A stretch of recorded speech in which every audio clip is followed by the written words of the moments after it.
Olá, seja bem-vindo ao nosso podcast Direito e Prosa, e hoje nós estamos com uma convidada muito especial, Ana Luísa Cousani, que fez doutorado e mestrado aqui conosco na casa e fez 2 duplas titulação.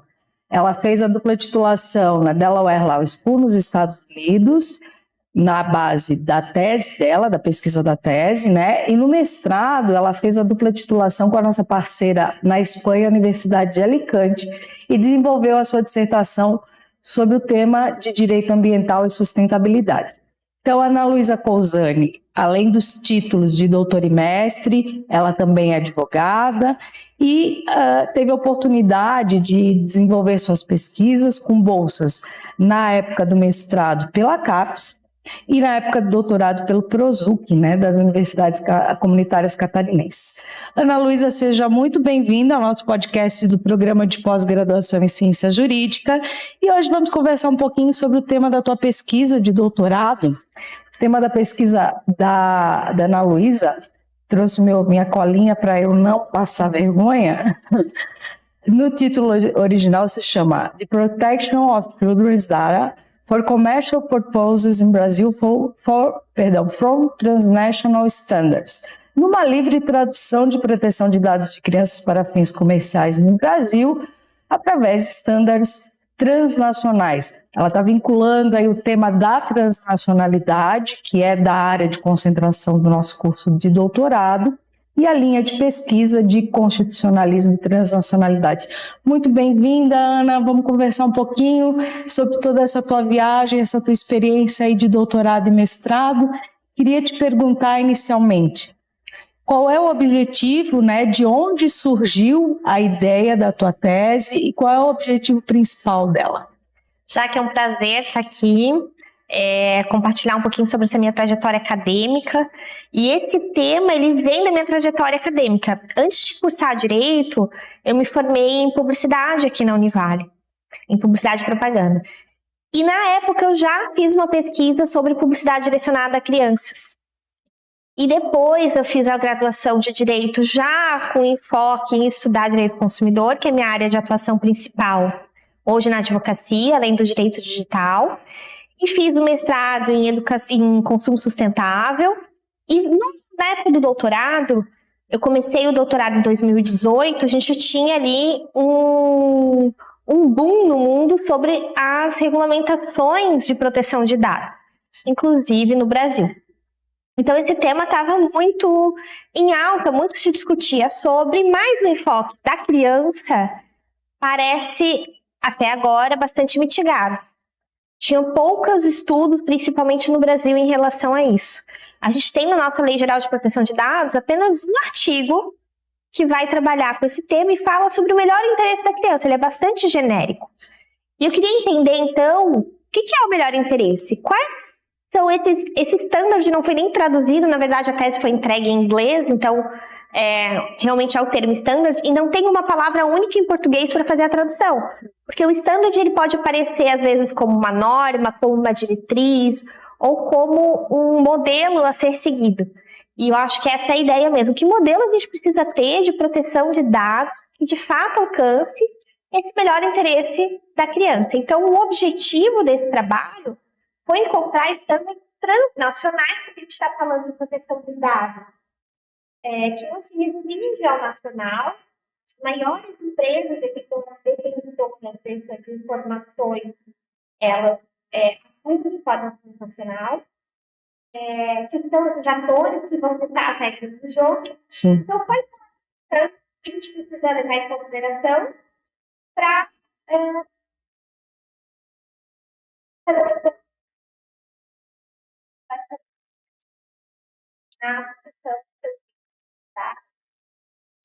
Isso é muito complexo, né, Ana? Porque nós temos, claro, na nossa Constituição, no artigo 5º, inciso 10, a questão da privacidade, da intimidade e várias outras legislações que tentam se adequar a esse entendimento de preservar esse direito fundamental. Mas, como você muito bem disse, não tem nada direcionado ao menor, à criança especificamente. Então, para o adulto, já existe esse complicador, por mais que nós tenhamos esse entendimento de que esse comercial, essa propaganda, esse marketing está muito direcionado, nós já somos induzidos. Imagina a criança, como é que ela é afetada e qual a melhor maneira, no seu entendimento, em razão da tua pesquisa, que nós podemos fazer aí uma proteção realmente de vanguarda e mais aprimorada para a criança com relação a... Então, já que os adultos de hoje provavelmente não tiveram a vida rastreada como os adultos de amanhã. Nós tínhamos até dados coletados, mas a forma de armazenar e de tratar era muito diferente. A gente não tinha uma capacidade de armazenamento quase perpétua, como a gente tem provavelmente hoje. E a forma de utilizar, de correlacionar esses dados, de criar novas informações, muito aprimorada. Então, essas crianças hoje nascem tendo um rastro muito específico, um perfil já sistematizado do que elas são, do que elas gostam, do que elas vão consumir. Provavelmente essas plataformas conhecem melhor essas crianças do que, às vezes, os pais. Os pais, né? Verdade. Então, são riscos que essas crianças podem estar submetidas, que vão desde a segurança, claro, né? De saber onde mora, a rota que faz todos os dias, o que consome, aonde que tá, até riscos relacionados à privacidade dessa criança, a oportunidades ou a falta de oportunidades futuras. Então, vamos lá, eu tenho uma filha de 3 anos. Daqui a 20 anos, pode ser que o empregador tenha acesso às informações da escola dela, se ela ia bem em matemática ou não ia, se ela foi chamada atenção, que tipo de criança ela era, o que ela consumiu, que tipo de doenças que ela teve na infância. Isso poderia ou não influenciar uma decisão de carreira, de escolha de trabalho ou não, ou até do plano de saúde ou de um seguro de vida, aceitar ou não, de determinar um valor diferenciado. Então, são situações relacionadas à discriminação, liberdade intelectual, porque a gente está falando também de... eu vou lá e faço uma pesquisa no Google, por exemplo, e a partir das pesquisas prévias que eu fiz, os resultados serão diferentes. Então, essas crianças também podem estar condicionadas dentro de uma bolha, que elas só vão receber aquele conteúdo que previamente já foi estipulado ou que foi direcionado para que ela só tenha acesso àquilo. Então, até a liberdade intelectual pode estar comprometida nesse sentido. Ana, eu queria te perguntar sobre o ineditismo da tua pesquisa. Qual é o aspecto inédito que você apresentou durante o desenvolvimento e a defesa da tua tese? Então, já que o que eu trouxe de inédito na tese é esse olhar transnacional sobre a problemática. E para além de analisar essa questão do melhor interesse da criança, olhando o ordenamento jurídico interno, ou seja, a Constituição Federal, o Estatuto da Criança e do Adolescente, o Código de Defesa do Consumidor, ali num diálogo de fontes, a gente precisa também analisar que existem atores transnacionais que vão influenciar e muito nessa questão da análise do que vai ser implementado no Brasil. Então, teve um caso bastante emblemático, que é o caso da FTC, que é Federal Trade Commission, que é a agência reguladora norte-americana da legislação de proteção de dados infantil norte-americana. Eles não têm nos Estados Unidos uma lei geral de proteção de dados no âmbito federal, mas eles têm uma norma de proteção de dados de criança, diferente do Brasil, que a gente não tem específico de criança, mas a gente tem uma nacional. E lá quem vai fazer essa regulação dessa norma é essa FTC, essa Federal Trade Commission. Então, eles fizeram uma investigação, identificaram que o YouTube estava coletando indevidamente os dados de criança. Indevidamente por quê? Porque para a legislação deles, para o COPPA, é necessário o consentimento dos pais ou dos responsáveis. E eles não tinham consentimento, e eles estavam coletando esses dados para fazer direcionamento de publicidade. Ou seja, a criança está lá assistindo um videozinho no YouTube e eles sabem horário, quem é essa criança, o que ela gosta mais, quanto tempo ela fica assistindo um vídeo, se ela gosta de slide, se ela gosta de Nerf, enfim, vão criando um perfil da criança para vender para a publicidade e essa publicidade ser direcionada, que é o que todo anunciante quer. né? Uma publicidade direcionada que sai para ele mais barato, né? Um tiro mais certeiro. Como ele falhou em obter o consentimento dos pais, o FTC investigou, processou o YouTube e eles acabaram por fazer um acordo. Esse acordo foi de 170 milhões de dólares.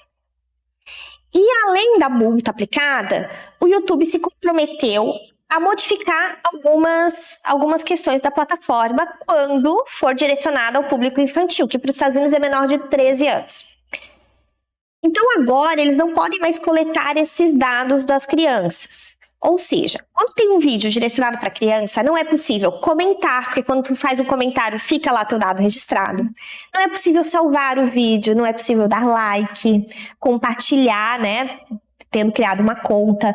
Então, diversas ferramentas que existiam na plataforma não podem ser utilizadas quando esse perfil é infantil. Quando ele fez esse acordo com o FTC, ele estava, é claro, dentro do território norte-americano. O YouTube não tinha obrigação nenhuma de trazer isso para fora dos Estados Unidos. Mas fez e impactou o mundo inteiro, inclusive o Brasil. O YouTube é hoje a aplicação mais acessada por crianças no Brasil e nos Estados Unidos. Então a gente está falando de um poder de influência enorme. Ou seja, foi uma regra criada, um standard criado a partir de um acordo extrajudicial lá nos Estados Unidos, que impactou diretamente as crianças do Brasil e, claro, do mundo inteiro. Em contrapartida, a gente tem no Brasil, por exemplo, uma resolução do CONANDA, que é o Conselho de Proteção à Criança e Adolescente, que proíbe a publicidade direcionada e não direcionada à criança. O uso de linguagem, de figuras, de bonequinhos, claramente isso não é respeitado. É uma interpretação que o CONANDA fez do Código de Defesa do Consumidor. Isso nunca foi respeitado no Brasil. A gente vê propagandas, sempre viu propagandas no YouTube. Ou seja, a gente tinha uma norma interna que não tinha eficácia nenhuma. Veio um acordo extrajudicial que acontece lá nos Estados Unidos e que tem um impacto maior do que a nossa norma interna. Através desse ator transnacional, que é quem de fato está ditando a regra. Quem diz para o YouTube o que ele pode ou não pode fazer? A questão, aí tem duas questões muito importantes que estão sendo discutidas hoje, né? Primeiro, regulamentação das Big Techs, que está gerando pano para manga no Brasil e fora do Brasil. Na Europa, já existe a Lei Geral de Proteção de Dados, por exemplo, mas para reforçar, cada país tem a sua também. No Brasil, a gente tem a nossa LGPD, mas também não alcança. E aqui se questiona muito a questão das fake news, mas nós temos que ir adiante, porque a gente está tratando aqui de regulamentação voltada para a criança, um cuidado mais específico, uma minoria. E, além disso, transnacionalidade, né, Ana? Como é que o transnacionalismo voltado para a regulamentação, não necessariamente de lei, de legislação, pode impactar outros países? Daí você nos traz esse exemplo dos Estados Unidos e Brasil. E como a gente pode avançar nessa questão, nessa análise de regulamentação que não seja especificamente de legislação? Aí eu acho que pode trazer um desdobramento do próprio trabalho. Exato. Eu trouxe nos capítulos da tese princípios transnacionais. O que seriam esses princípios transnacionais? Aquilo que eu percebi que é considerado como o exemplo para qualquer normativa de proteção de dados. Então, é o essencial, o melhor modelo, o standard, aquilo que a gente acha de melhor sobre a proteção. E, claro, nessa leitura voltada à criança, a esses casos, a essas discussões, porque o FTC, quando fez esse acordo, teve muito debate, gerou muito debate, a sociedade participou desse debate. Então ali também foi muito rico esse aperfeiçoamento. E aí eu trouxe lá nos resultados já do trabalho, no último capítulo, que para que a gente tenha uma proteção dessa criança, proteção dos dados, proteção à privacidade dessa criança, considerando o seu melhor interesse, é preciso ao menos 5 itens, que foi o resultado da pesquisa, né? Que a proteção precisa ser feita desde o design. Ou seja, é muito complicado que a plataforma, que o modelo esteja pronto para depois você tentar adequar ao público infantil ou não. Isso precisa ser pensado desde a concepção, desde a ideia inicial daquilo que pretende ser feito. Já tendo esse olhar voltado ao que eu posso, ao que eu não posso, ao que eu devo ou não devo fazer. O segundo é que há diferentes necessidades por faixa etária. Porque também é um problema nas nossas regulamentações hoje que a gente fala, isso pode para criança, isso não pode para criança. Mas uma criança de 2 anos é uma criança de 11. Então uma criança, se a gente pensar, por exemplo, vamos trabalhar com dados 0, não pode coletar absolutamente nada. Como que uma criança de 11 anos vai jogar online, passar de fase, porque isso precisa salvar, né? Precisa salvar o progresso, as moedinhas, se ela ganhou um skin novo, se ela fez um login no site. Isso tudo vai precisar ser armazenado, esses dados armazenados. A gente não pode trabalhar com 0 de armazenamento. Não é a mesma realidade de uma criança de 2 que está simplesmente sentada na frente da TV assistindo o YouTube. Então, a gente precisa pensar e amadurecer a ideia de dividir as faixas etárias e pensar em diferentes proteções para cada época de vida, né? O terceiro item seria a identificação do usuário como criança. Um dos problemas, uma das críticas a esse acordo feito do YouTube foi que é o próprio criador do conteúdo que determina se o público é infantil ou não. Então, ele vai dizer, meu público é infantil, então esse vídeo não vai ter a coleta dos dados de quem acessar. Se falar que o público é misto, por exemplo, que é criança, mas também adulto, não cai nessa regra e os dados vão ser coletados. Então, isso é uma crítica severa, porque na defesa do YouTube, eles falaram que a gente não sabia que estava coletando dados de criança. Só que eles vendiam, inclusive, e aí é citado na denúncia que o FTC fez, que eles vendiam a publicidade para a publicidade, inclusive com esse chamariz, de que eles tinham maior acesso à criança do que qualquer outro aplicativo. É óbvio que eles sabem, se eles fazem a perfilização, eles sabem qual que é a faixa etária. O TikTok também teve esse problema e agora tem um perfil só para crianças, né? Eles têm a plataforma direcionada só para criança. E também fez essa defesa de que não sabia. Quer dizer, tu tem identificação facial, tu tem um vídeo de uma criança e tu não sabe que é uma criança. Então esse é um problema que precisa ser levado a sério, de como fazer essa identificação e que essa identificação precisa ser feita a partir das melhores ferramentas disponíveis para a realidade. Claro, que a gente está falando de um super grupo econômico como o YouTube, e a gente pode estar falando também de uma situação bem mais simples. Então, para a realidade de cada qual. O quarto item é a reavaliação da teoria do consentimento. E a gente volta para a questão adulto-criança que a gente falava lá no começo, né, Jaque? Se para um adulto já é muito difícil ter a tal da autonomia da vontade para dizer não, pode coletar meus dados, eu sei do que isso se trata, eu sei que essa publicidade é direcionada, eu consigo me blindar disso. Imagina se a criança vai conseguir consentir, a gente sabe que não, mas a gente vai ter um pai e uma mãe consentindo para essa criança. Lá na Constituição Federal vai dizer que todos somos responsáveis pelos direitos dessa criança, não só o pai e a mãe, né? O Estado, a sociedade. E muitas vezes é o Estado e a sociedade protegendo contra os pais. Né? Porque os pais não estão protegendo essa criança de alguma coisa. Às vezes é o pai que dá o consentimento para ele utilizar uma plataforma de adulto. Até que ponto o pai consegue ter essa livre essa liberdade de escolha e que isso será pelo melhor interesse da criança. Então, se conflitar com o melhor interesse, não existe consentimento. Essa é a ideia de reavaliar a teoria do consentimento quando a gente está tratando de criança. Não pode sobrepesar ao melhor interesse do menor, né? E no final, a proibição de anúncios direcionados. O que é um anúncio direcionado? É quando eu pego o perfil dessa criança, através dos dados que eu já coletei com dela, eu crio um perfil para ela. Então, assim, eu sei que essa é a Gabriela, ela tem 3 anos, ela estuda em tal escola, ela gosta disso, daquilo, o horário que ela assiste YouTube é esse. E eu crio uma publicidade para ela. A proibição desse tipo de publicidade não quer dizer uma proibição geral da publicidade. Que outro tipo de publicidade poderia haver? Publicidade tradicional que a gente já tinha antes disso tudo, que é o seguinte: eu tenho um horário que é mais propício a criança estar em casa, que é o horário da manhã. Então eu coloco aquele comercial no meio da programação infantil. Esse é o tipo de publicidade que ela foca no conteúdo e não na criança.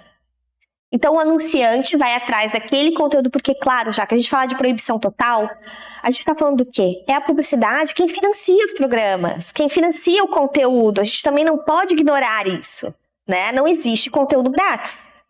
Ou a plataforma está sendo paga, ou a publicidade está pagando.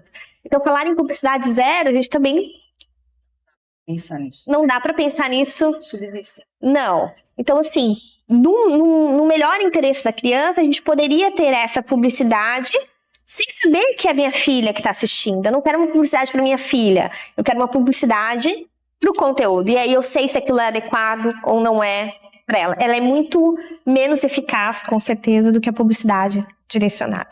Então, esses foram, sim, de forma muito resumida, né, os principais resultados da pesquisa para que a gente chegue a um standard, a um padrão adequado de proteção de dados e da privacidade das crianças. E esses teus 5 pontos que você apresenta como resultados da pesquisa já criam diversos alertas sobre alguns aspectos que nós, da sociedade em geral, irmãos, pais, tios, não percebemos, não atentamos. Então, desperta uma curiosidade, uma atenção maior e cuidado para proteger essa criança da melhor maneira possível. Eu queria saber por que, então, em razão disso, já apresentando aí os teus resultados, por que você escolheu os Estados Unidos para desenvolver a tua pesquisa? Então, Jaque, assim, eu tinha a primeira oportunidade dada pela Univale de estudar lá em Delaware. E eu tinha um sonho de estudar numa universidade americana, né? Eu acho que a gente tem essa ideia, assim, de... Já tinha ido para Alicante, que é uma universidade europeia, que é muito diferente da nossa no Brasil, e essa é uma terceira experiência também completamente diferente. Depois, os Estados Unidos têm uma doutrina super consolidada nesse tema, e aí, sim, em desenvolvimento. Eles têm muitos debates, principalmente através da Suprema Corte norte-americana, sobre o tema da privacidade, especialmente, e também da proteção de dados. Além disso, eles têm essa normativa específica para criança, sobre regulamentação de dados, né? E a maioria dos países não tem. Vão ter uma legislação geral, mas não tem uma específica como eles têm. Pois, é claro, eles são a sede dos maiores conglomerados digitais do mundo. Então, os atores transacionais, em sua grande maioria, voltados à criança, estão lá. Então, não teria como ignorar isso. Então, o trabalho foi feito nessa cooperação. Eu estive em Delaware, eu fiz algumas disciplinas lá, e aí eu pude estudar direito digital, tecnologia e lei. A questão empresarial é muito forte, é lá em Delaware que está situada essas empresas, eles têm uma corte de direito empresarial muito forte, então eu pude assistir na corte alguns debates desses grandes big techs, né, que estão lá. Então foi uma experiência, assim, uma oportunidade única de conciliar o tema que eu amava, que era o tema que eu já tinha escolhido para trabalhar, num local que me pareceu perfeito para desenvolver a tua pesquisa. Desenvolver. E pegando o gancho aí da questão dos teus estudos lá em Delaware, na Delaware Law School dos Estados Unidos, experiência como aluna lá, porque você ficou 4 meses desenvolvendo a tua pesquisa, não tem a obrigatoriedade de cursar disciplinas, mas existe essa possibilidade, né? Por exemplo, se teu orientador aqui no Brasil te dá uma indicação, olha, seria interessante você fazer esse crédito em disciplina, aquele para aprimorar a tua pesquisa. Você vai, conversa lá com a coordenação do curso em Delaware e eles te incluem. Aliás, a professora Aileen Grina é fantástica, né, que é o nosso contato lá em Delaware, e ela nos auxilia muito, assim, o professor Marcelo Dantas, aqui no Corpo Docente da Univale, para linkar tanto disciplinas quanto investigações voltadas para o tema de pesquisa dos nossos alunos que vão fazer a dupla lá. Como foi essa imersão? Porque é uma imersão cultural, é uma imersão de estudos, é uma experiência de vida. Como é que foi para nós esses 4 meses que passou lá? Eu já tinha morado nos Estados Unidos antes, porém em Alicante para fazer o mestrado. Mas foi uma experiência completamente diferente. Primeiro, por morar dentro da universidade. A gente mora num prédio que fica em frente ao prédio da biblioteca. É só atravessar a rua. É aquela coisa de esquilinhos passando, né, na frente do apartamento. Parece cena de filme, né? Tudo muito arrumado, é tudo muito limpo, é tudo muito organizado, eles são muito receptivos. Nos convidaram para ir na casa do reitor, à época, o Jim Smolla, para fazer uma confraternização. A gente fez passeios. Visitamos as cortes, o Museu da Constituição, fomos a Filadélfia. É pertinho, né? Do lado, é do ladinho.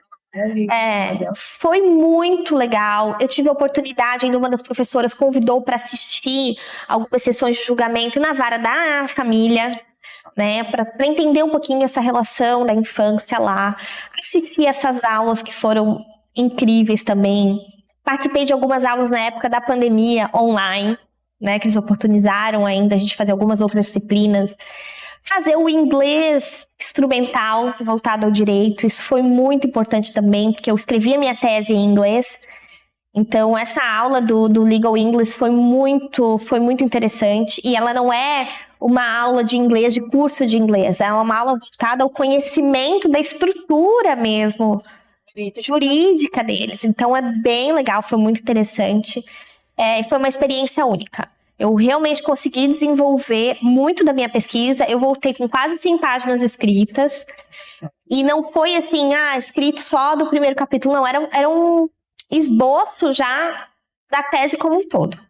Todo o material que eu precisei da biblioteca, eles conseguiam entre bibliotecas.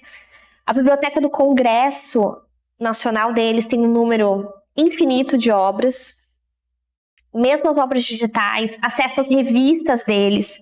A gente ganhou uma senha de acesso especial como aluno da universidade, então eu tive acesso a muito material que foi incluído nessa tese e que eu não acharia em outro lugar. Se não lá.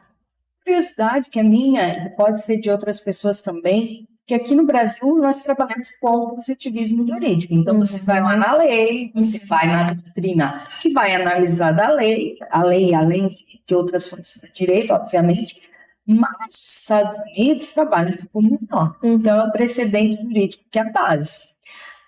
Pesquisa, né?